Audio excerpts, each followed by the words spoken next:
设想一下，如果咱们生活在一个没有天气预报，也没有智能手机给你推送消息的世界，你会怎么去感知周围那些变化呢？这可能就是我们祖先的日常。对，他们抬头看看云，低头看看草，然后竖起耳朵听听风声，再观察观察天上的飞鸟。这些在他们眼里啊，可不光是风景，更像是他们解读生活，甚至理解自己内心的一些线索。这种古老的智慧，风绝鸟瞻，古人如何用自然读懂命运？不过很多人一听到这个瞻字啊，第一反应可能就是这是不是迷信啊？但你如果深入看看这份资料，就会发现风绝鸟瞻其实远比这个标签要复杂的多，有意思的多。它更像是一套古人基于千百年的细致观察、经验积累，还有那种敏锐的直觉吧，发展出来的一套环境感知和自我觉察的系统。听起来很高大上啊。其实他探讨的核心问题就是自然跟人心，他俩是怎么连上的？古人是怎么样通过解读自然的这种语言，来更好的理解自己内在的需求啊、情绪波动啊，甚至是校准一下自己生活的方向。这么说来，这把解锁古人智慧的钥匙，它的重点好像不在于预测未来会发生什么具体的事，更侧重于理解当下。那古人具体是怎么通过像风啊、鸟啊这些咱们看来挺平常的现象，来感知那些有点模糊的未知，还把它变成能应对的身边事呢？这套方法对咱们今天你觉得还有什么启发吗？这个确实值得聊聊。接下来咱们就一起好好的拆解一下这份资料，深入探寻一下风绝鸟瞻背后的奥秘。那咱们先来拆解风绝鸟瞻这4个字。资料里说风和鸟，这个好理解，是古人特别留意的2种自然现象，主要的观察对象。那觉和瞻呢？这是指他们感知和解读的方法吗？对，可以这么理解，觉是特别关键的第一步。但这个觉啊，它不是咱们平时说，哎呀，我感觉有点冷，或者我今天挺高兴这种表层的感受。那是什么？这里的觉，按资料里的说法，是一种更深的感应，是你的内心跟自然发生共振的那一瞬间。比如资料里描述那种场景，春天你走在田埂上，一阵东风吹过来，带着那个花草的香气，你心里就莫名其妙地感到一阵轻快，好像充满了希望。有这种感觉。或者傍晚，你看到那个鸟儿都回巢了，心里可能没来由的就生出一丝安宁或者淡淡的乡愁。这种风动心动、鸟过心感的这种很微妙的连接，就是觉。这种心跟自然的共振，听起来有点玄妙啊。古人是怎么理解它这个运作机制的呢？古人是用气的观念来解释的，他们认为天地万物，包括咱们人，都是由一种流动的生命能量构成的，就是气。这个气不单指呼吸的空气啊，天有天气，地有地气，人有人气。当你的心能静下来，不被那些乱七八糟的想法干扰的时候呢，就更容易感受到环境里气的流动和变化。像收音机调准了频道。对，就是这个意思。能清晰地接收到信号了，所以觉的关键在于内心的静，你得静下来，才能敏锐地感知到。这跟现代科学说的某些方面也对得上，比如有些人对环境变化特别敏感。是啊，现代科学也有类似发现，比如叫环境敏感性。有些人确实对气压、光线、声音这些细微变化反应更明显，会影响情绪或者身体。古人的觉呢，可以说就是主动去培养和运用这种敏感性，不忽视那些说不清说不明的感觉，把它当成重要的信息来看待。觉就是内心敏锐地捕捉到自然的信号。那占呢？这个字儿听起来就更容易让人联想到预测了。它到底是在干嘛？占在这里啊，它主要不是咱们通常理解的算命或者求神问卜。如果说觉是接收到信号的第一反应或者感受，那占呢，更像是基于长期的生活经验进行的解读和验证，是古人把觉到的现象跟后来发生的事情进行关联、总结规律的一个过程。比如他们可能观察了好多次，发现某种风起来的时候，心里感觉不太踏实，然后过一会儿天气果然就变坏了，或者喜鹊在门前叫得特别欢快的时候，心情也跟着好起来。没过多久，家里果然来了客人，或者有好事发生。这种观察记录多了，就形成了他们自己的一套经验性的规律库。这不就有点像咱们常说的那些谚语吗？比如朝霞不出门，晚霞行千里。对，有点那个意思。那也不是迷信，就是老祖宗长期观察天象总结出来的规律。占的逻辑和这个很像啊，都是观察现象，然后关联经验，最后总结规律。没错。但它好像更进一步，不光关联外部可能发生的事，还特别关注这个现象引起的那个内在感受。哎，你说的关键了。占的解读，很多时候它指向的不是简单说外面会发生什么事，而是指向这个现象让我产生了什么感觉。这种感觉意味着我内在是处在一个什么样的状态，或者我需要什么。比如你感受到春风那来的那种生机勃勃，这就是觉，内心也觉得跃跃欲试。那这个解读也就是占呢，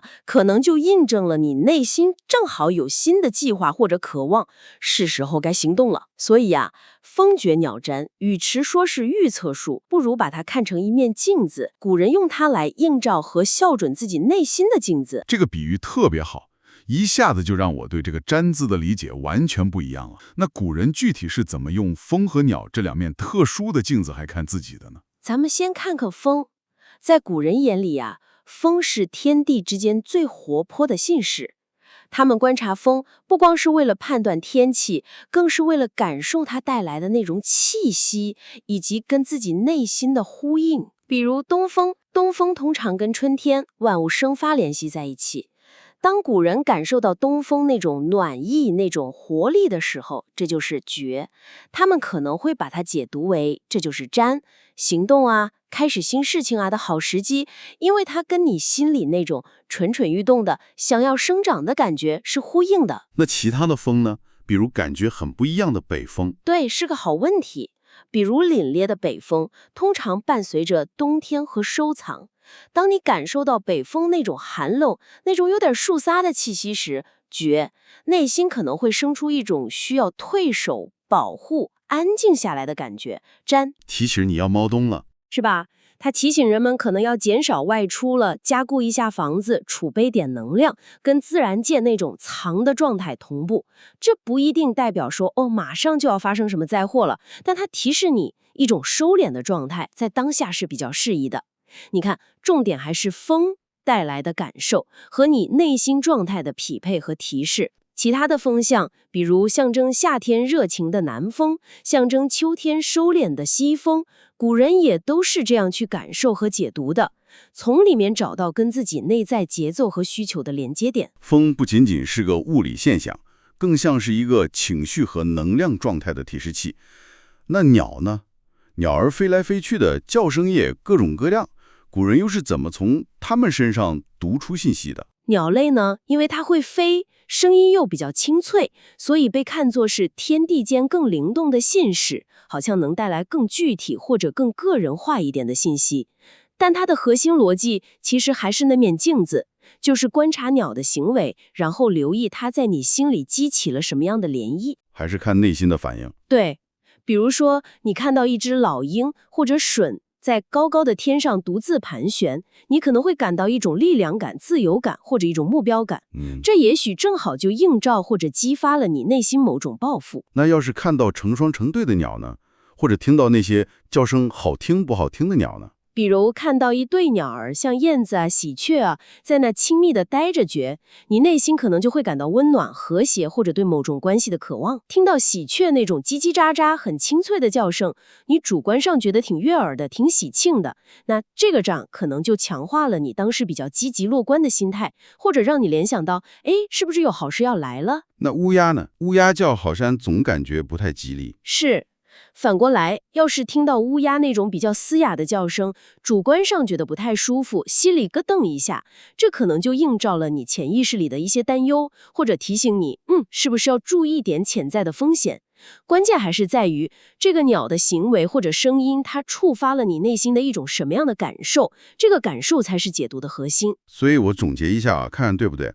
就是说，无论是风还是鸟，古人关注的重点其实并不是这个现象本身就带有某种绝对的固定的吉凶含义。对，不是那么绝对，而是这个现象，它到底是怎么触动了观察者自己的内心，以及这种触动，它提示了你一种什么样的内在状态或者需要。正是如此。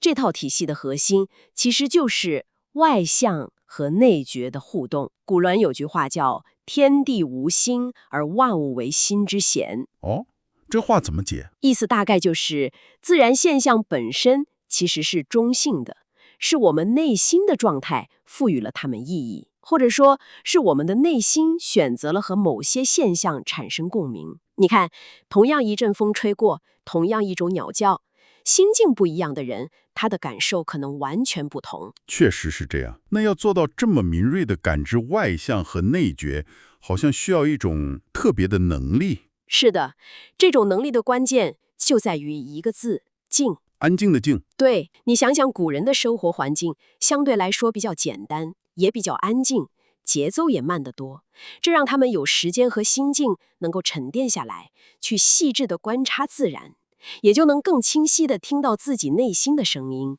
心静，感官就敏锐。没错，才能捕捉到那些微风啊、鸟鸣里的细微差别，还有他们在你心里激起的那些微妙的感觉。这其实跟现代心理学强调的那个正念或者说 mindfulness 很相似，都是通过静心来提高对当下内外环境的觉察力。静可以说是开启那面内心镜子的开关。明白了，通过静来培养觉，用自然的相来关照内心。那古人做这一切，最终的目的是什么呢？难道仅仅是为了更了解自己吗？了解自己是基础，但最终的目标是达到和，与自然和谐，与自己和谐，也与生活和谐。和？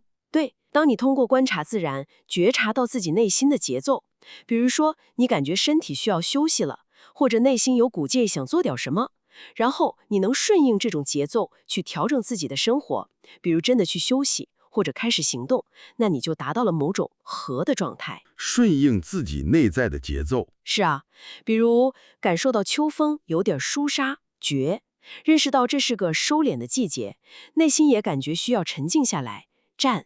于是你就减少一些不必要的外出，整理整理家务，储备点过冬的东西。这就是一种顺应自然的和谐。过好了每一个当下的和谐，未来自然就会更顺遂一些。这听起来跟咱们现代人追求的什么活在当下呀、身心合一呀，这些理念简直是不谋而合呀。有共同之处。那这套古老的风绝鸟占的智慧，在咱们今天这个高科技、快节奏的时代，对我们还有实际的用处吗？毕竟咱们现在不需要靠它来预测天气或者安排农活了。确实，在预测具体的外部事件上，它可能被科技，比如天气预报、各种 APP 给取代了。但是，它里面蕴含的那种觉察的智慧，那种细致观察、敏锐感知、连结内外、寻求和谐的能力，在现代社会，我觉得不仅没有过失，反而可能更加珍贵。为什么这么说？因为我们现在太忙了，信息太多了，常常会忽略掉自己身体的信号、情绪的起伏，还有内在的那个节奏感。古人的智慧恰恰提醒我们，也许是时候稍微慢下来、静下来，好好看看自己了。有道理。那具体可以怎么做呢？对咱们听众朋友来说，如何在日常生活中运用这种古老的智慧呢？其实很简单，不需要你去背诵那些复杂的对应关系什么的，核心就是借用自然的元素，把它们当成一个锚点来练习自我觉察。锚点。对，给你几个小练习，大家可以试试。第一，试试每天感知风。感知风。花个几分钟就行，站在窗前或者感受一下今天的风，它是强还是弱，是暖还是凉，它吹在你身上，让你感觉是平静还是有点焦躁。然后呢，问问自己，我今天的生活节奏跟这种风比起来，是太快了还是太慢了？是需要加速跑2步，还是需要稍微放缓一点？用风来校准一下你自己的内在节奏。这个方法很实用，用风来做自己的节奏参照物。还有别的吗？有啊。第二，可以观察身边的动物，留意一下你小区里的猫、公园里的鸟或者路边的狗，看看他们是放松的在那晒太阳呢，还是挺警惕的四处张望，是在悠闲的散步，还是匆匆忙忙的在找吃的。比如看到一只特别慵懒的猫，是不是也能提醒你，哎，我是不是也该放松一下紧绷的神经了？看到一群忙忙碌碌的蚂蚁，会不会触动你内心合作或者勤奋的那一面？用动物的状态当成一面镜子，照见你自己可能都忽略了的内在状态或者需求。那声音和颜色呢？我看资料里也提到了。第三，可以练习主动听声。咱每天都被各种声音包围着，但很少真正去听。可以花几分钟就专注地听听周围的声音，是自然的鸟叫声、风声，还是人为的说话声、汽车声、机器声？这些声音整体上给你带来什么感觉？是安宁还是烦躁？留意一下你的情绪是怎么被声音环境影响的，然后你就可以有意识去选择。如果觉得烦躁，是不是可以听点舒缓的音乐，或者用点白噪音？需要活力的时候，听点有节奏感的音乐，用声音来有意识地调节自己的情绪。做声音的主人。第四呢，就是留意色彩，留意你周围环境的颜色，包括你自己穿的衣服。不同的颜色确实会带来不同的心理感受和能量暗示。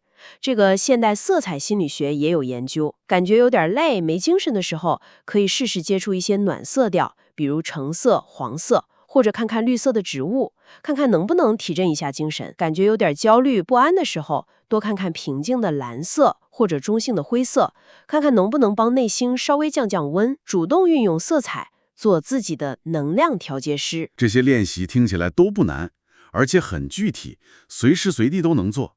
他们等于是把风绝鸟战那个核心借自然来看内心，转化成了咱们现代人可以进行的微型正念练习了。对，观风是觉察节奏，看动物是觉察状态，听声是觉察情绪，观色是觉察能量。总结得好。这些练习的目的啊，它不是让你去算命，而是帮助你重新建立起跟自己身体、情绪和内在状态的连接。现代生活的快节奏常常让我们跟自己失联。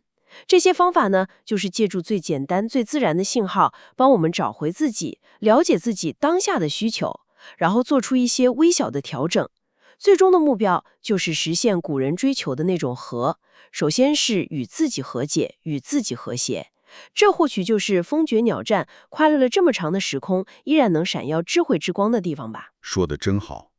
所以古人这套智慧其实是建立在对人与环境互动的一种深刻洞察之上。可以这么说，它鼓励我们通过持续的观察外在的象，也就是自然现象，来训练和理解内在的觉，就是我们的直觉和感受，最终达到一种内外和谐、顺应自然的生活状态。好，那回顾我们今天的深入探讨，可以说风绝鸟战这4个字儿，它是一套非常精妙的融合了自然观察、直觉体悟和生活经验的一种自我关照的体系。是的，古人通过所谓的战，他战的不是什么遥不可及的命运，战的是当下的自己，就是自己这一刻的节奏啊、情绪啊、能量啊、需求啊。他们是想借此找到跟自然、跟内心的那个平衡点，努力去过一种顺时而动、随遇安的生活。这对于咱们这些常常在忙碌中感到身心有点失衡的现代人来说，无疑是一记很好的提醒。我们拥有了这么强大的科技，却很可能丢失了那种与生俱来的感知自身和环境的能力。所以啊，风绝鸟战给我们最大的启示，也许就是一份邀请吧。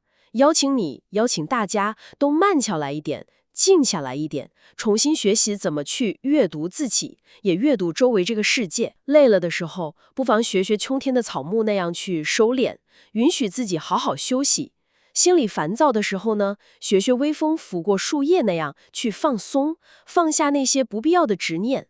感到迷茫的时候，学学那些迁徙的候鸟，试着去定向，校准一下自己内心的航向。当然，开心的时候也要学学喜鹊那样去欢唱，全然的享受当下。说的真形象。归根结底，风绝鸟战的智慧，它指向的好像最终并非是读懂那变幻莫测的命运，而是读懂这个真实存在的自己，不是预测那个未知的未来，而是过好这个生机勃勃的当下。也不是说要跟什么神秘的上天去对话，而是最终实现与内在的自己和解。没错。最后呢，也留给大家一个值得琢磨的问题吧。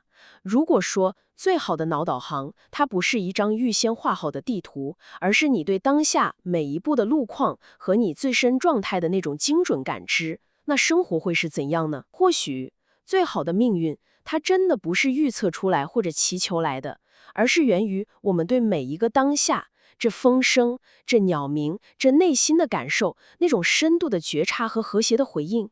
就像《易经》里说的，自天忧之，吉无不利。这份最终的保佑，可能并非来自什么外力，而是来自当我们全然理解并活出自己时，那种自然而然的通达和顺利。这可能就是风绝鸟战留给我们最珍贵的礼物了。感谢你的聆听，希望咱们这次关于风绝鸟战的深入探讨，能够为你观察世界、理解自己带来一些新的视角和启发。我们下次再见。